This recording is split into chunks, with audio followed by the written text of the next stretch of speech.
On va pouvoir commencer le cours. Donc ce cours-là, on va voir des principes un peu plus avancés de SQL. Donc ça va être un petit peu fini la rigolade pour ça. Donc, mais avant ça, on va faire un petit résumé sur ce qu'on a vu cette année. Enfin, pour ces quelques derniers cours qu'on a vus. Donc, qu'est-ce qu'on a appris? On a appris à modéliser des relations et des bases à travers de tables et de schémas MCD. Sélectionner, ordonner et grouper les données. Insérer, mettre à jour, supprimer les données et utiliser les fonctions MySQL. Donc jusque-là, pratiquement tous en TP ont eu ça. Il me manque juste un dernier TP. Donc sur ces notions-là, vous serez évalué lors du TP3.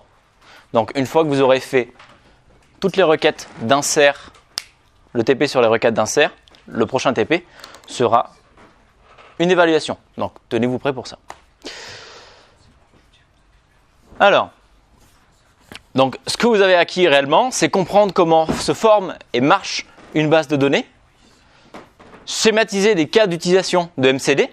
Donc ça, c'est ce qu'on a fait lors du premier TD, avec les différents cas pratiques que je vous ai fait passer. Et parcourir, modeler et gérer, oulala, ça, j'arrive pas à parler. Et gérer la base de données SQL. Donc vous avez presque toutes les compétences nécessaires pour développer avec une base SQL. Bravo à vous. Mais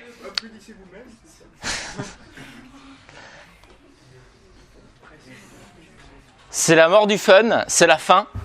On va passer sur du SQL avancé.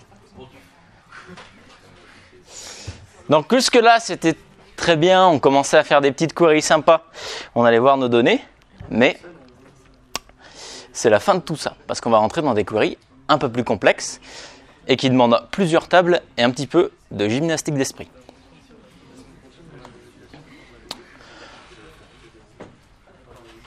Donc dans un premier temps, on va voir un petit peu ce que c'est que des joins.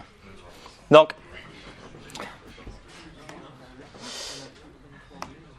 pardon. Si on se réfère à une description simple, join, c'est quelque chose qui nous permet de lier deux tables pour avoir un seul et même résultat. Donc jusque-là, c'est peut-être pas très parlant, mais les joins, ça va être vraiment le cœur de ce que fait les bases de données relationnelles. Donc comme je vous l'ai expliqué au début, relations, c'est des tables, comme on a vu dans les schémas MCD, qui vont avoir des relations entre elles. Oui.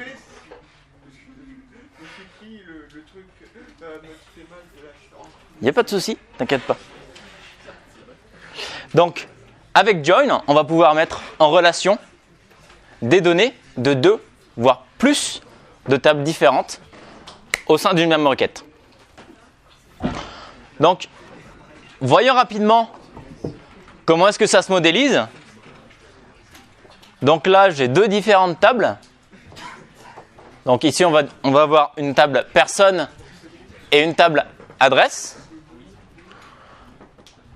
Donc si je veux faire un join dessus, disons que je veux récupérer les personnes possédant une adresse, ça va me donner ce genre de résultat. Comme la première personne ici possède deux adresses différentes, on le retrouve au niveau de user ici. Donc on voit l'utilisateur 0 qui est Kristen a deux adresses.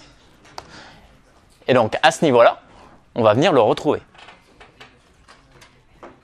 Et donc Jon Snow ici qui a une adresse va être là, mais par contre Sheldon Cooper qui n'est pas référencé dans la deuxième table ne va pas apparaître. Parce que forcément, lui il n'a pas d'adresse.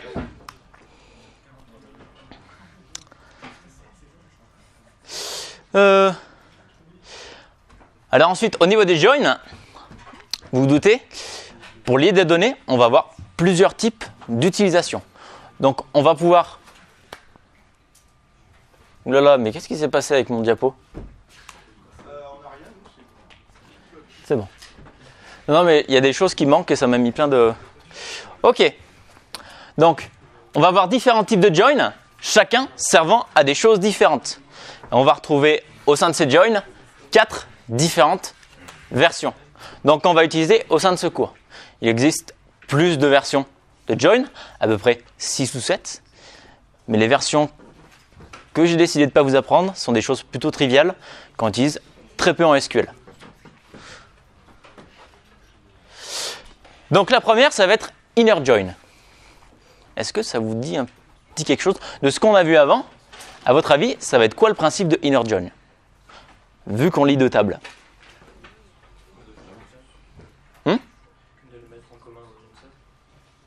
Oui, mais c'est pas tout à fait ça. On va voir. Inner join, il va permettre de récupérer des données qui existent dans les deux tables et qui sont liables dans les deux tables. Sinon, ça ne marchera pas. C'est pas que ça ne marchera pas, mais les données ne seront pas là. Donc ça, c'est le type de join le plus courant, puisque c'est le plus logique. On veut recroiser deux tables en même temps. Donc on veut avoir seulement et seulement celles qui ont des liens présents dans la première comme dans la deuxième. Donc toutes les données qui ne matchent pas sont totalement écartées de cette requête. Donc pensez à ça un petit peu comme une condition. Une condition, on va utiliser et. Donc, si dans ma première table, j'ai telle donnée, et si dans ma deuxième table, j'ai la donnée qui correspond de l'autre côté, eh ben, on va pouvoir faire un match. Si et seulement si j'ai ce cas-là, je peux mettre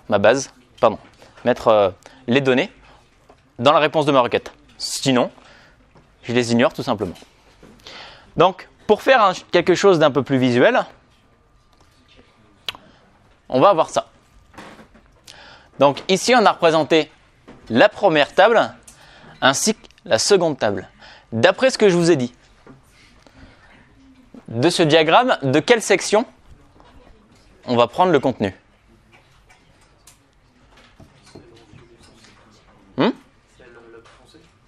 C'est-à-dire? Celle qui est bleu-violet? Au milieu? Effectivement.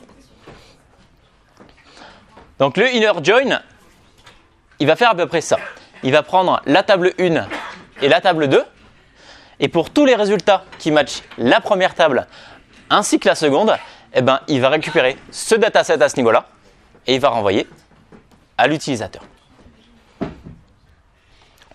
Donc, une question qu'on pourrait se poser pour avoir vraiment une illustration de inner join, ce serait cette question. Quelles sont les adresses email de mes contacts ?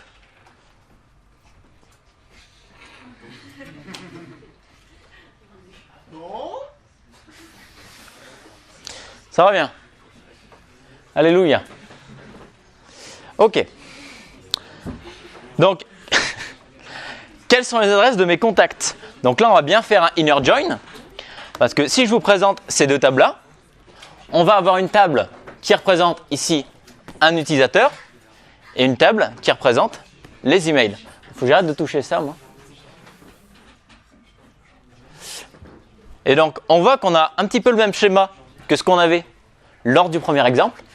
Ici, on a les utilisateurs avec leur ID. Et à ce niveau-là, on va voir les ID des utilisateurs liés. Donc, ce que va faire InnerJoin, c'est qu'il va venir voir à ce niveau-là. Il va se dire, alors pour la première ici, si je regarde dans la deuxième, clac, j'ai une référence. Pour le premier élément, John Snow, je regarde ici, j'ai deux références. Et par contre, pour Sheldon Cooper, je regarde à ce niveau-là et j'ai rien. Donc, à votre avis, est-ce que Sheldon Cooper va faire partie de la réponse ou pas? Exactement. Parce que Sheldon Cooper, ici, n'a pas d'adresse email. Donc, le type de réponse qu'on va avoir, ça va être ça. Donc, pareil que tout à l'heure, John Snow a deux adresses email. Du coup, il apparaît deux fois dans ce dataset. Parce qu'en SQL, on ne peut pas représenter deux adresses email au sein d'un même champ. Du coup, on duplique. Donc, comment est-ce que ça se forme au niveau d'une requête SQL? Ça se forme de cette façon-là. Donc, un join va forcément être toujours un select. Donc, si on reprend un petit peu la requête qu'on avait ici, donc pour rappel, c'était celle-ci. Quelles sont les adresses email de mes contacts, ou en tout cas des personnes dans mon répertoire? Donc ici, je vais venir dire select nom, prénom de la table personne. Donc rappelez-vous, c'est un alias. On peut faire de cette façon-là un alias au niveau du from. Pas forcément besoin d'utiliser le mot-clé as comme on a pu voir en cours. Et donc ici, je vais récupérer le nom de la personne, le prénom de la personne, ainsi que son email. On a ensuite un mot-clé, ici innerJoin, qui va nous permettre de définir le type de join qu'on va vouloir utiliser, ainsi que la table qui va être utilisée pour cette relation-là. Ensuite, on vient définir la condition de cette relation. Donc on va dire on. Donc on va venir dire ici là où l'id de l'utilisateur est égal à la propriété user de l'email. Donc si on revient à ce niveau-là, c'est bien ce qu'on retrouve à ce niveau-là. Donc ça, c'est une requête vraiment très simple. C'est pas très grave pour vous si c'est assez flou pour l'instant. On approfondira un peu tout ça en TP et en TD pour vous aider à mieux aborder la chose. Mais est-ce que c'est à peu près clair pour vous? Quel type de données vous allez avoir avec ce type de join? Bon. Qui ne dit mot consent? Du coup, c'est bon. Alors, maintenant qu'on a vu inner join, forcément, on va avoir l'inverse. Le outer join. Outer join, il va nous permettre, quant à lui, de faire l'inverse que ce que fait inner join, c'est-à-dire pouvoir récupérer des valeurs qui n'ont pas forcément de colonnes qui matchent sur la table qui est en relation. Donc pour ça, on va avoir plusieurs choses à faire. Donc d'abord, on va avoir le plus commun des outer join, ça va être le left outer join. Donc celui-là, qu'est-ce qu'il va nous permettre de faire? Donc ce join, il récupère les enregistrements de la table de gauche. Donc on verra tout à l'heure ce qu'est une table de gauche et une table de droite. Rassurez-vous, ce n'est pas des opinions politiques. Il n'y a pas besoin de rigoler, vous en faites pas. De plus, voilà. Plus ceux qui marchent dans la table de droite. Donc on va venir récupérer dans la table de gauche tous les éléments, même s'ils n'ont pas forcément de colonnes qui matchent avec la table de droite, plus tous les éléments qui matchent au niveau de la table de droite. Donc on va faire un petit peu un micmac entre les deux en récupérant tout ce qui est dans la table de gauche. Donc pensez à un outer join un petit peu comme une condition ou qui va venir dire fais-moi une relation là-dessus, mais si tu n'as pas de relation, tranquille. Donc c'est si tu as une relation, je t'accepte. Si tu n'en as pas, c'est pas grave, je t'accepte quand même. Donc petite représentation visuelle. Donc à votre avis, ayant vu ce qu'on a vu tout à l'heure et l'explication qu'on vient d'avoir, qu'est-ce qui va être représenté ici au niveau du left outer join?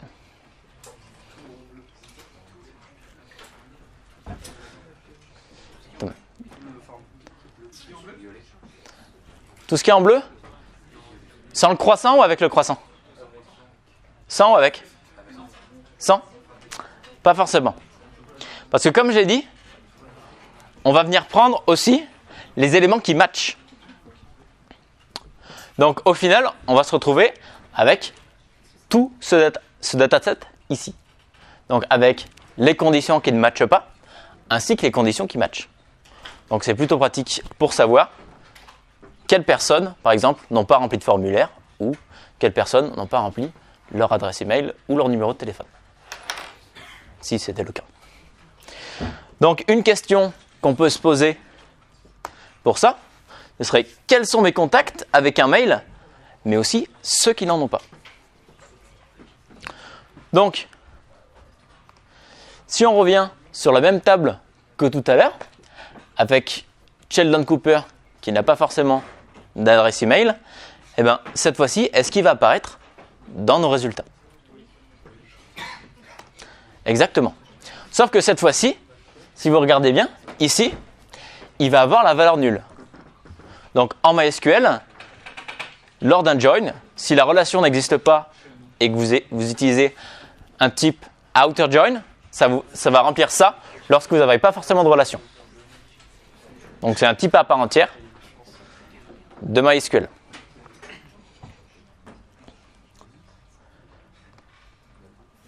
Donc comment se forme le left outer join? Eh bien un petit peu de la même manière que le inner join, sauf qu'il y a un peu plus de lettres. Donc on va être basé sur les mêmes conditions. Et en gros, le concept de droite et de gauche, ça va être par rapport au left outer join here. Donc imaginons, c'est tout sur une même ligne. Eh bien, la table qui sera à gauche, donc celle définie après from, sera la table de gauche. Et celle définie après le join sera la table de droite. Donc quand on met tout ça sur une seule et même ligne, ça fait sens parce qu'on a la table de droite et la table de gauche. Est-ce que c'est à peu près compris pour vous? Donc, de cette manière-là, si on a left outer join, on va forcément avoir... Exactement. On va avoir right outer join.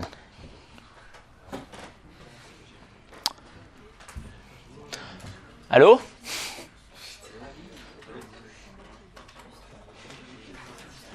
Ah, je peux vous éteindre l'écran en fait.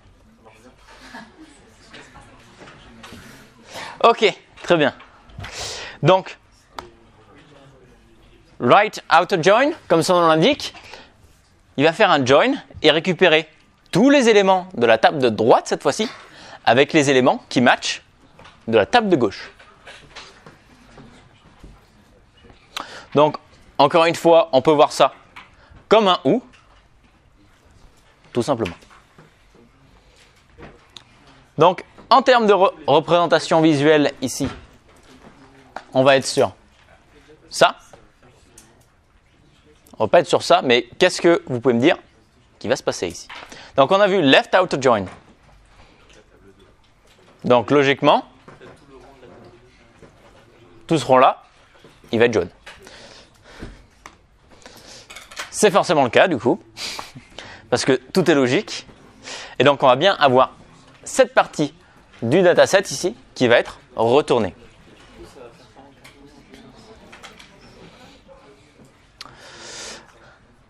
Donc, si on se sert d'une question en exemple, la question ici, ça va être quels sont mes emails avec un contact, incluant ceux qui n'ont pas de contact. Donc, si on reprend nos classiques tables, ici, ou une adresse email ici, avec un utilisateur à nul, à votre avis, quels vont être les résultats qui vont être renvoyés? Rappelons-nous qu'on est uniquement sur la table de droite. Donc la table de droite, c'est celle-ci. On est sur un right outer join. Donc selon vous, quels vont être les résultats?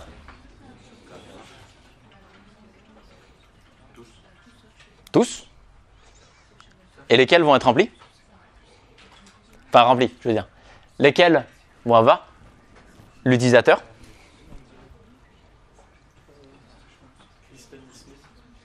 Exactement. Vu qu'ici, ils avaient, eux, des relations définies, eh bien, si on vient chercher les différentes choses ici, on va avoir le nom, le prénom, ici, avec l'adresse email. Et pour l'adresse email qui n'a pas de nom-prénom, on va avoir des valeurs nulles, comme on a vu tout à l'heure. Donc, comment ça va se passer en termes de syntaxe sexuelle? Et bien là,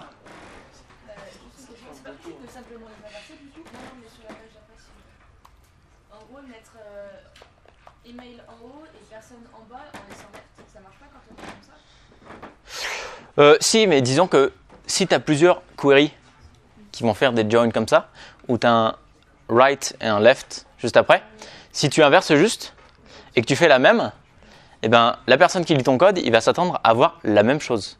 Alors que les tables vont juste avoir fait... Donc, comme on est toujours dans ce but d'avoir des choses très explicites, on va utiliser une syntaxe spéciale. Donc, ici, right et left. Pour avoir toujours la même query, mais avec quelques mots qui changent, ça change tout le sens de la query. Donc, ici, pareil que tout à l'heure, on va avoir right out join à la place de left out join. Et ici, c'est cette table-là qui va être prise comme table de base et celle-ci en tant que relation. Est-ce que ça vous semble à peu près compris ou c'est tout bien flou? J'ai besoin de feedback. Hein. Si vous comprenez pas, sinon je pourrais pas vous aider beaucoup. Du coup. Hein.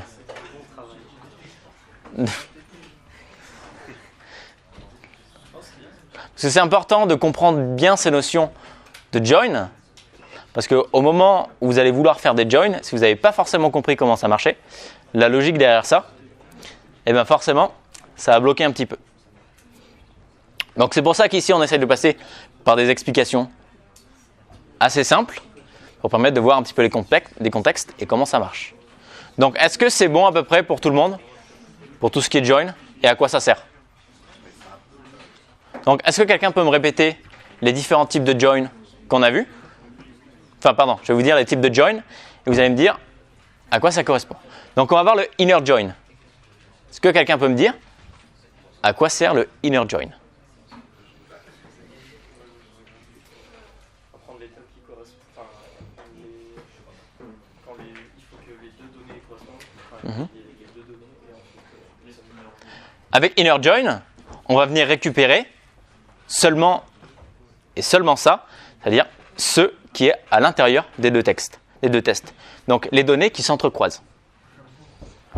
Si on va faire un right out join qu'on a vu ici, on va prendre les données de quelle table? Voilà. Est-ce qu'on va voir l'intersection? Avec left out join, qu'est-ce que c'est? C'est simplement l'inverse de right out join. On va avoir un dernier type de join, qui est celui-là, à peu près le moins utilisé des 4 qu'on peut avoir. Il s'appelle le full out join. Donc, d'après cette dénomination... Non, j'ai rien appuyé là quand même. Allô?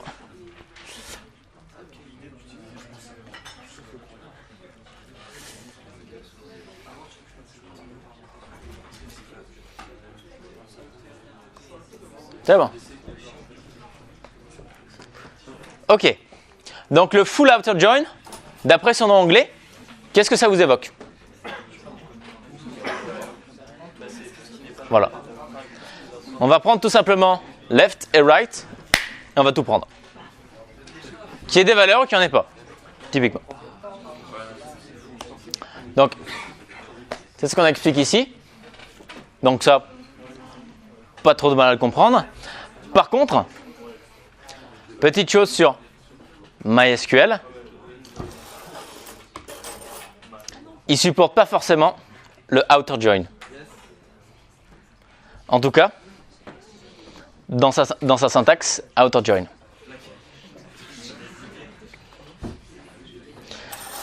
Donc, en représentation visuelle, qu'est-ce qu'on va avoir à ce niveau-là?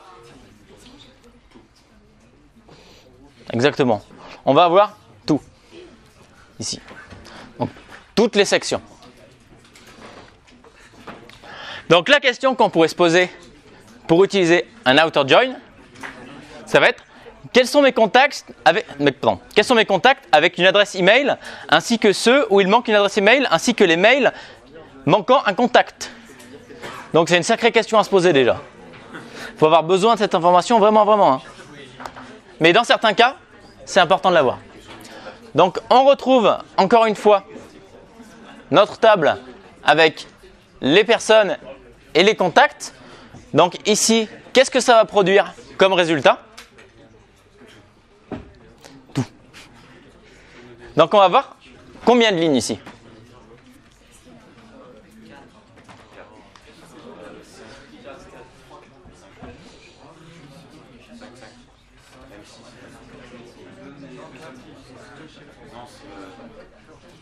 On va avoir 4 lignes.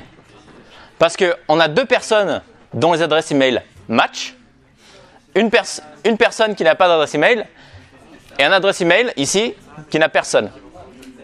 On avait 3 ici lignes à chaque fois. Et comme les deux fusionnent, eh bien, les deux d'en dessous, elles passent l'une après l'autre. Donc ça nous fait 4 résultats.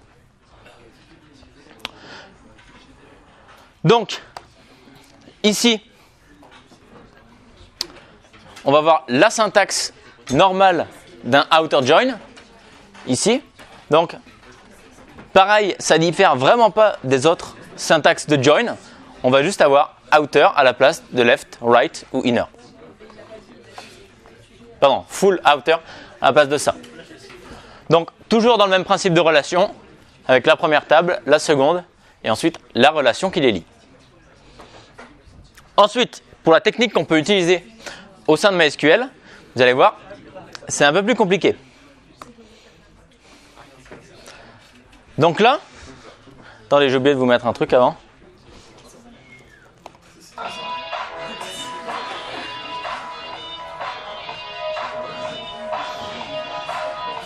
Voilà. Vous la voulez en entier ou pas? Si vous voulez.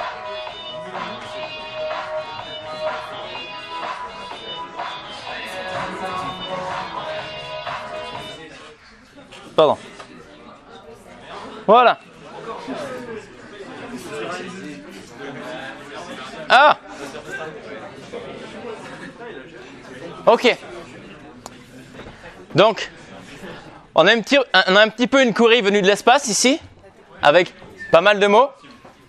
Mais en fin de compte, qu'est-ce que ça va être, cette query-là? Ça va être... Exactement. On va venir coller la query right et la query left avec un petit mot-clé. Donc on va utiliser ici union distinct. Est-ce que quelqu'un pense savoir pourquoi on vient utiliser distinct ici? Il faut parler plus fort, j'entends pas d'ici. Personne pense savoir? C'est pour éviter qu'il y ait 2 fois le même résultat des croisements. Exactement.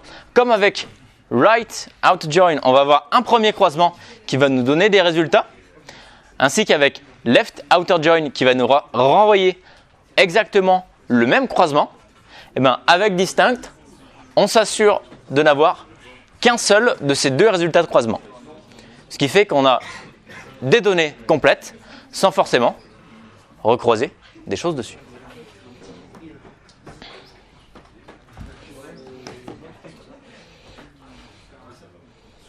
Donc je vais repasser ça.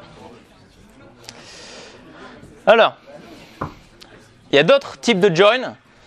Donc un qui est particulièrement rigolo ici, c'est le self-join. Donc à votre avis, selon le nom, qu'est-ce que ça fait, le self-join? C'est ça. On peut joindre une table avec elle-même. Ça peut paraître un petit peu biscornu, mais c'est parfois pratique dans certains cas. Dans certains designs de base de données, on va avoir par exemple une table personne dans une hiérarchie qui va avoir directement l'identifiant de son supérieur au sein de sa table, de son supérieur hiérarchique. Donc, avec directement un self-join, on va pouvoir dire, on va simuler un join et venir dire, récupère-moi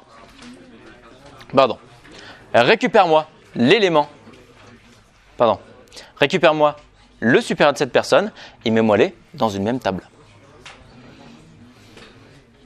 Donc, self-join, on ne va pas forcément l'utiliser, mais c'est juste par référence pour le connaître, savoir qu'on peut faire ça. Et bien d'autres bizarreries. Donc, maintenant qu'on a vu ça, il y a quelque chose qui va nous manquer un petit peu. Parce qu'on sait faire du requêtage sur une base, on sait modifier, insérer des choses, etc. Mais il ne nous manque pas quelque chose pour faire un petit peu de base de données.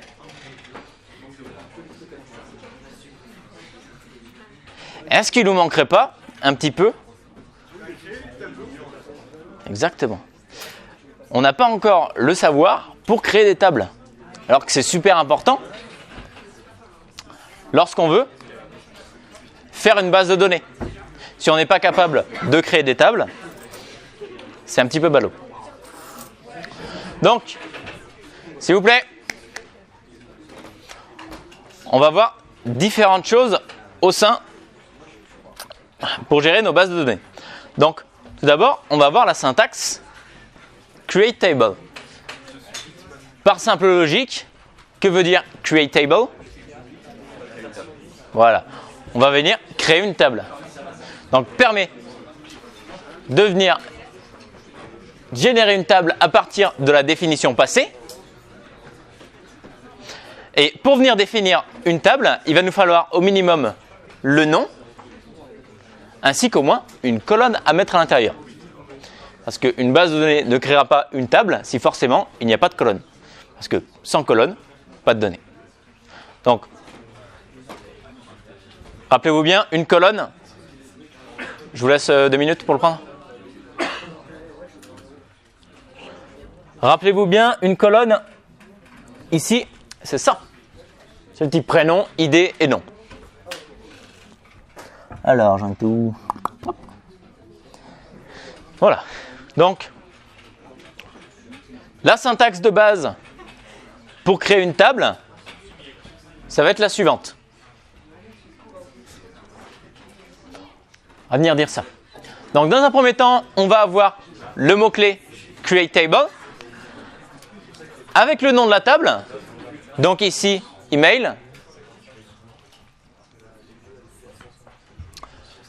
Ensuite, entre parenthèses, on va voir les différentes colonnes de la table. Donc ici, on peut voir, on a email adresse qui va correspondre à un integer. Email adresse person ID qui va correspondre à un integer.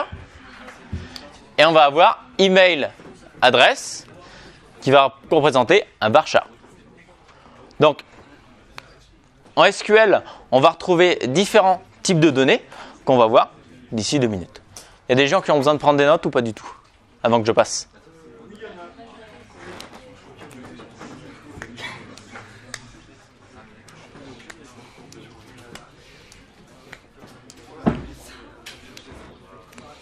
Donc cette requête, lorsqu'on va la lancer sur notre base de données, elle va venir créer une nouvelle table avec la colonne email adresse ID, email adresse person ID et email adresse directement, sur laquelle on va pouvoir venir insérer des données et faire tout ce qu'on a fait auparavant.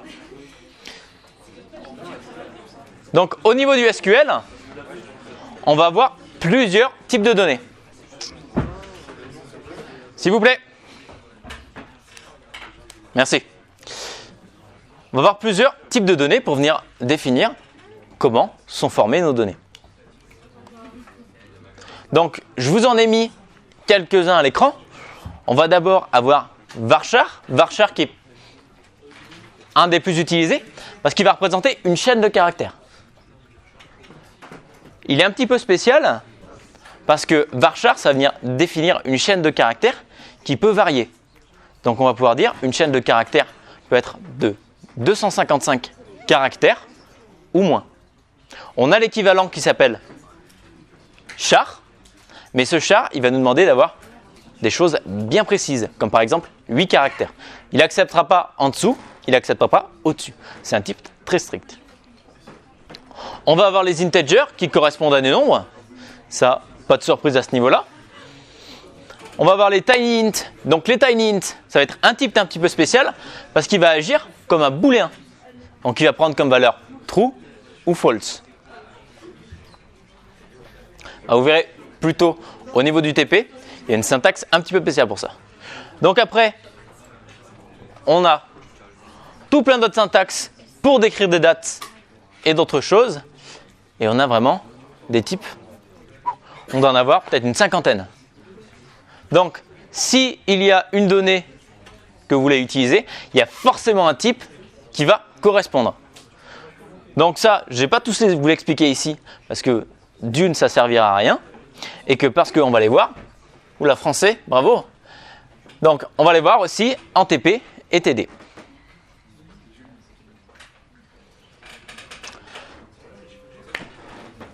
Alors, il y a quelque chose de bien spécial en SQL et MySQL, c'est que nul est une valeur à part entière.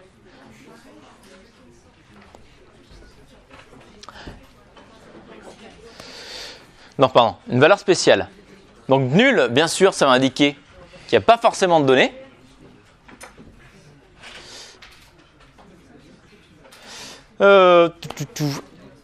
Il va avoir aussi d'autres fonctionnalités. C'est-à-dire que nul, il va pouvoir aussi définir si une colonne, elle peut contenir des données, enfin elle doit contenir des données obligatoirement, ou si elle peut tout simplement être nulle, si on peut ne pas mettre de données à ce niveau-là. Donc ça va avoir pour influence au niveau de la table qu'au niveau du insert, si vous ne renseignez pas la donnée, si la valeur est à non nulle, eh ben, MySQL et SQL vont vous cracher une erreur en disant que ce n'est pas possible de faire ça. Par contre, si vous ne renseignez pas un champ qui est autorisé à être nul, eh ben, là on ne vous dira rien. Donc c'est ce qu'on a pu voir au niveau du TP insert. Lorsque vous avez inséré seulement le prénom de quelqu'un, vous avez vu qu'il y avait des bases. MySQL a accepté votre requête et ça a été créé avec des valeurs nulles pour compenser. Donc il y a quelques petites choses à savoir au niveau de ce nul. Donc on va voir quelque chose au schéma qui va être très important, c'est que toute valeur qui n'est pas renseignée comme devant être non nulle va être considérée comme nullable. Donc, qu'est-ce que ça veut dire? Ça veut dire que si vous ne renseignez pas non nul, ça veut dire qu'on peut ne pas mettre quelque chose au sein de votre table. Donc, insérer une valeur nulle au sein d'une colonne non nulle, forcément, ça va créer une erreur.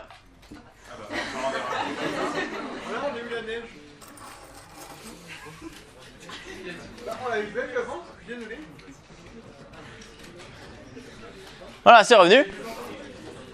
Donc, bien penser au moment où vous utilisez non nul, not nul, à le mettre uniquement sur des données sur lesquelles c'est très important. Parce que ça va vous bloquer. Et si un jour vous avez besoin d'entrer un résultat et que vous n'avez pas forcément une valeur, si elle est à not nulle, vous ne pourrez tout simplement pas la mettre et vous allez perdre les données. Donc, comment est-ce que ça se renseigne au niveau de la requête SQL? Donc, on repart exactement de la même chose qu'avant. Donc, on voit que pour le premier, forcément, il ne doit pas être nul. Parce que ID doit forcément être défini. Et ensuite, on va avoir le varchar, ici, qui va être non nul. Donc, le varchar, je le rappelle, défini comme ici. Le varchar peut avoir un maximum de 55 caractères et moins.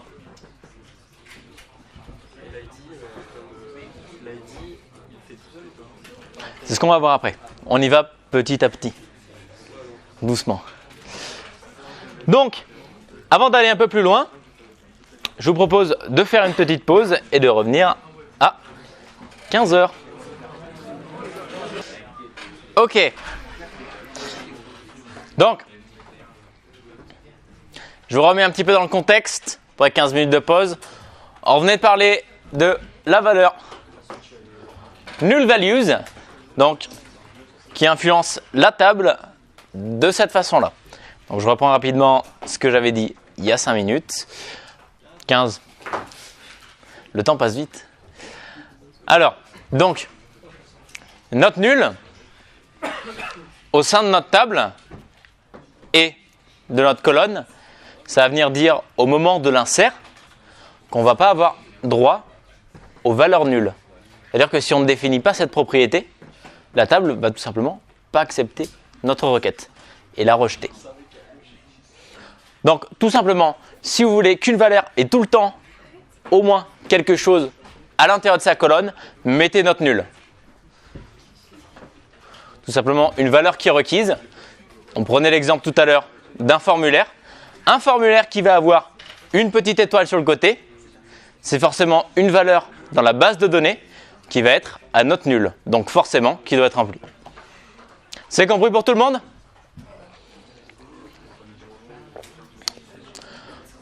On va rentrer maintenant un peu plus dans le vif du sujet avec la clé primaire. La clé primaire, qu'est-ce que c'est ? C'est en gros la valeur, enfin la colonne, qui va venir définir. Je vous en prie, asseyez-vous. Prochaine fois, revenez plus rapidement, s'il vous plaît. Donc, comme je le disais, la clé primaire, c'est la valeur, ou en tout cas la colonne, qui va venir déterminer une valeur unique au sein de notre table. C'est la valeur qui va être référencée lors, par exemple, d'un join, qui va nous permettre de dire, cette ressource-là, elle est identifiée par la primary key. Donc ça va venir vraiment dire que cette valeur-là, elle identifie chaque ligne dans la table. Donc, comme je disais, primary key, elle doit avoir une valeur unique pour chaque ligne. Parce que si jamais on n'a pas de valeur unique, dans ce cas-là, on a 2 lignes qui peuvent être confondues. Donc, c'est important à ce niveau-là que la primary key soit vraiment unique. Pardon. Alors, quelque chose d'un peu plus induit par la primary key, si elle doit être unique, donc forcément, elle n'est pas autorisée à être nulle.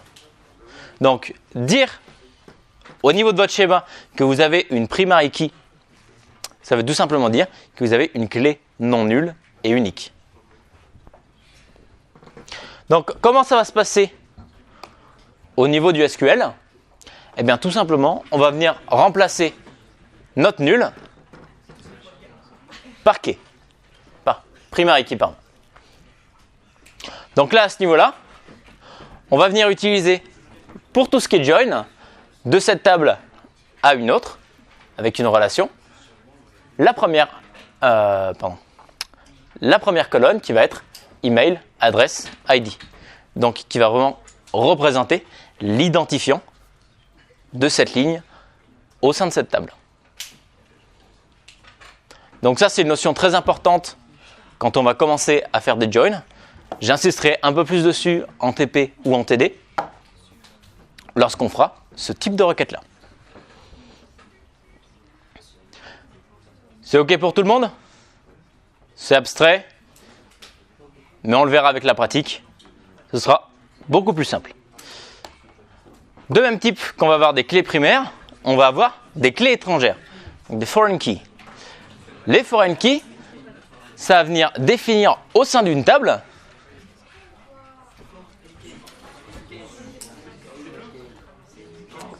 on va attendre 2 minutes.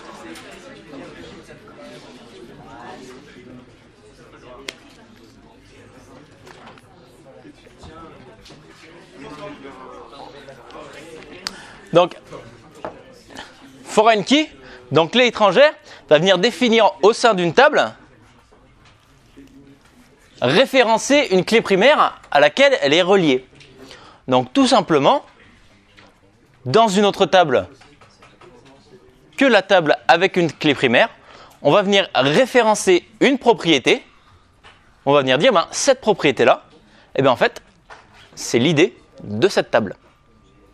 Donc, de cette manière-là, on identifie très clairement la relation entre deux bases de données, pardon, entre deux tables.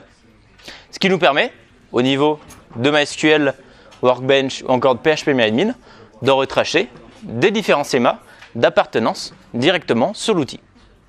Donc ce qui est plutôt pratique lorsque vous n'avez pas forcément la connaissance d'une base, vous devez voir à peu près dans sa totalité avant de développer.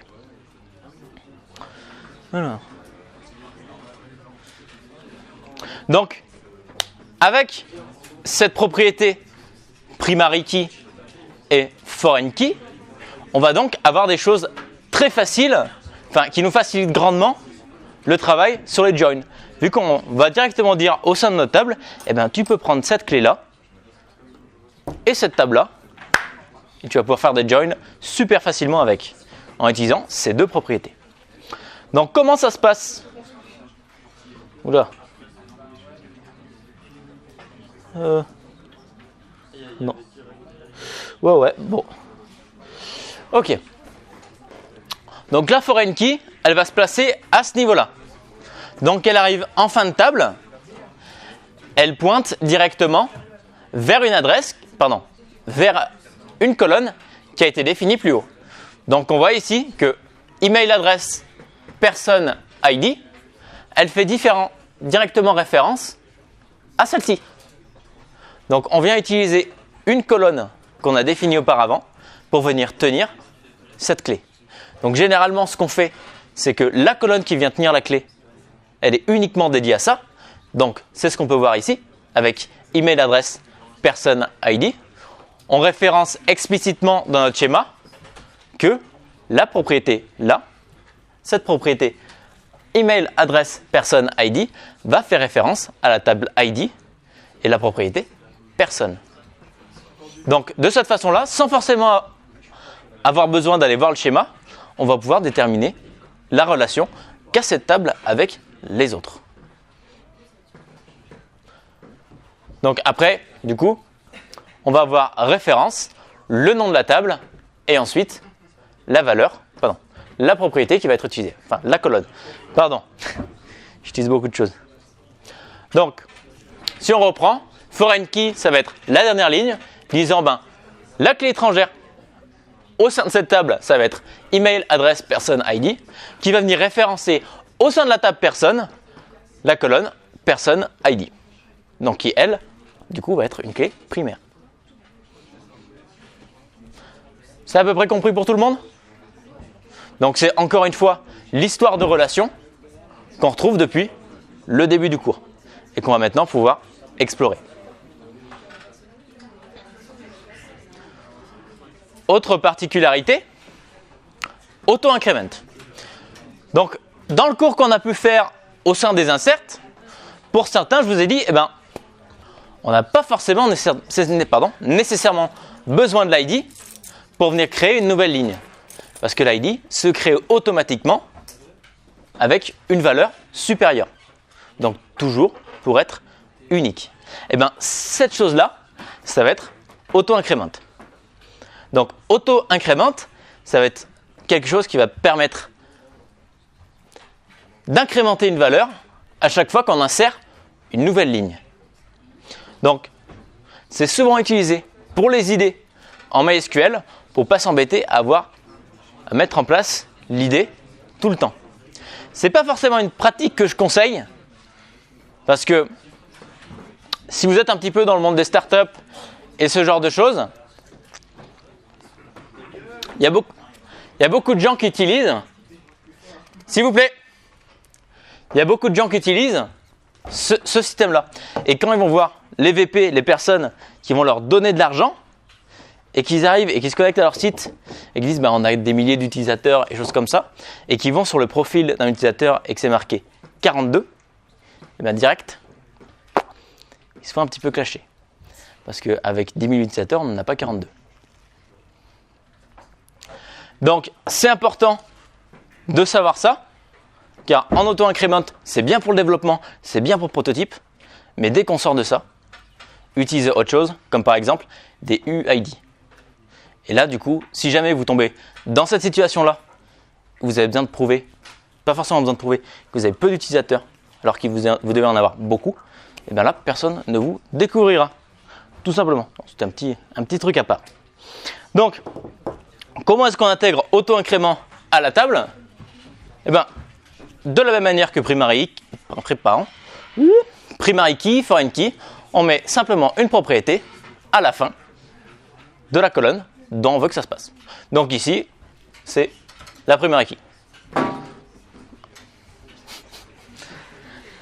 Tout simplement pour faciliter.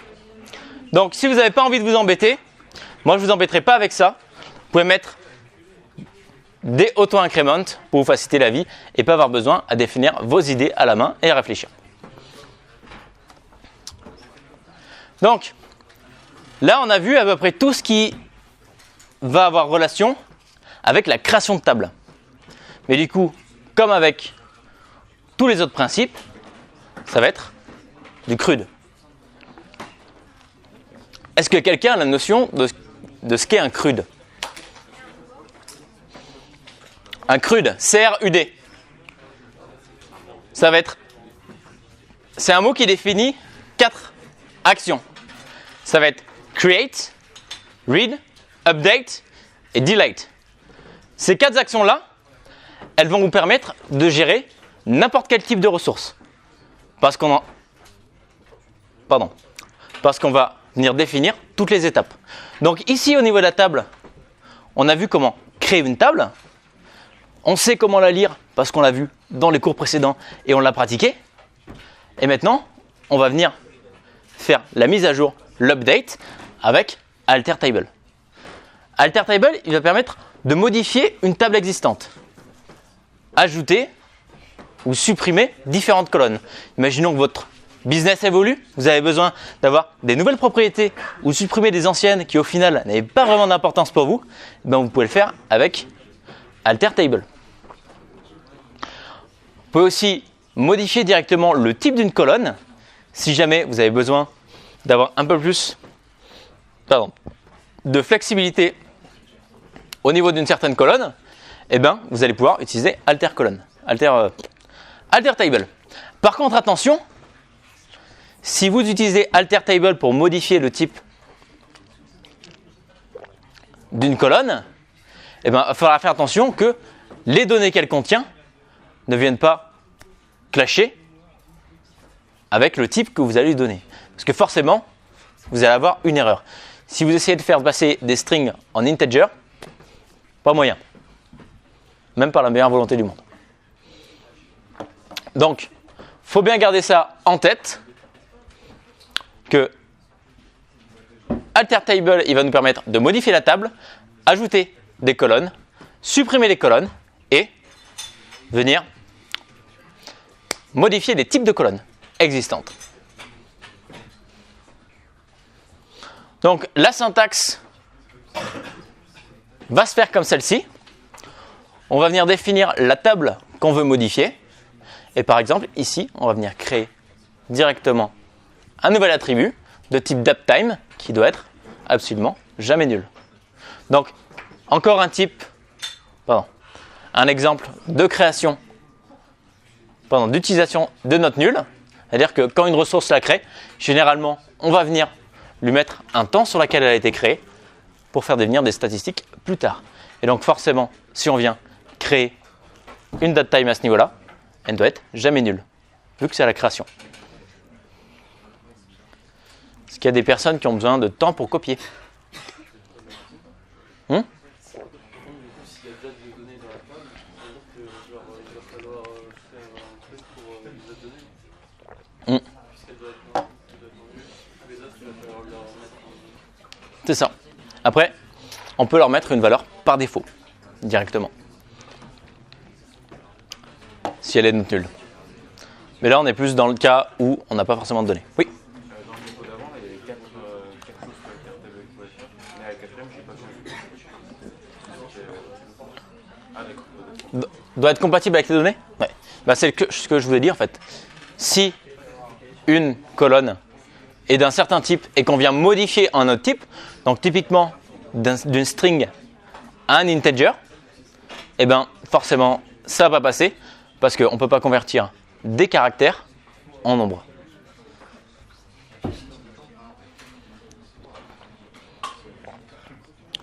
Donc ça, c'est la syntaxe pour modifier vos tables. Vous allez avoir aussi différents attributs, pas forcément add, mais par exemple drop, ou encore d'autres choses pour venir modifier, updater directement les propriétés. Donc à partir de ce moment-là, dans notre CRUD, on a la création, la mise à jour, la lecture, la mise à jour. Lequel il nous manque pour finir de gérer cette donnée-là.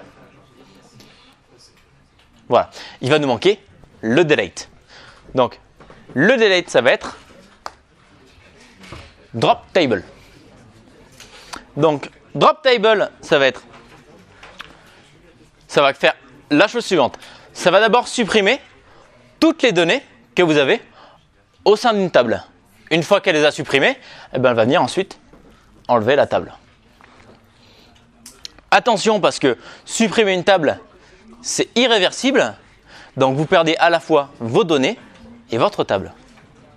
Donc il faut faire assez attention.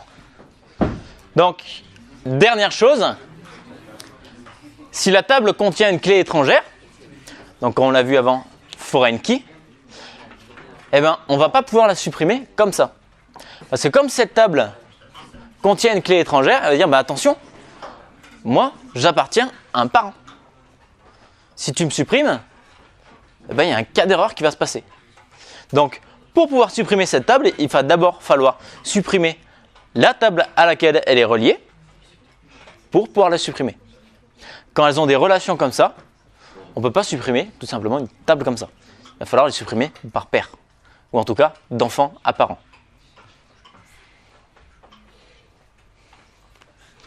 Donc,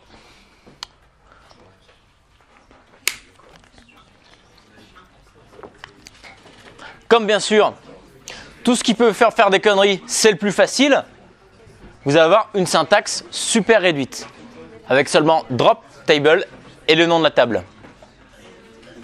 Donc c'est quelque chose de vraiment super simple, mais super dangereux. C'est un petit peu le piège de la chose. Après on se dit, oh, allez hop, drop table, c'est la mauvaise table.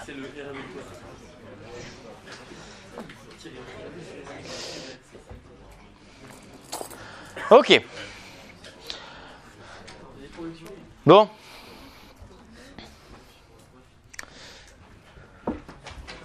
Comme je suis un professeur impliqué et appliqué, j'ai commencé à créer ce cours à 4h du matin aujourd'hui, donc ce sera la fin. Malheureusement, je n'ai rien d'autre à vous proposer. J'aurais bien aimé vous faire un petit quiz, il y en a qui m'ont demandé, mais j'avais aussi envie de dormir. Donc, merci d'être venu. Si vous avez des questions, c'est le moment. Vous n'avez pas trop compris quelque chose, vous aurez aimé avoir une explication supplémentaire, c'est le moment. Sinon, on va se retrouver en cours la prochaine fois pour travailler les joins et la création de table.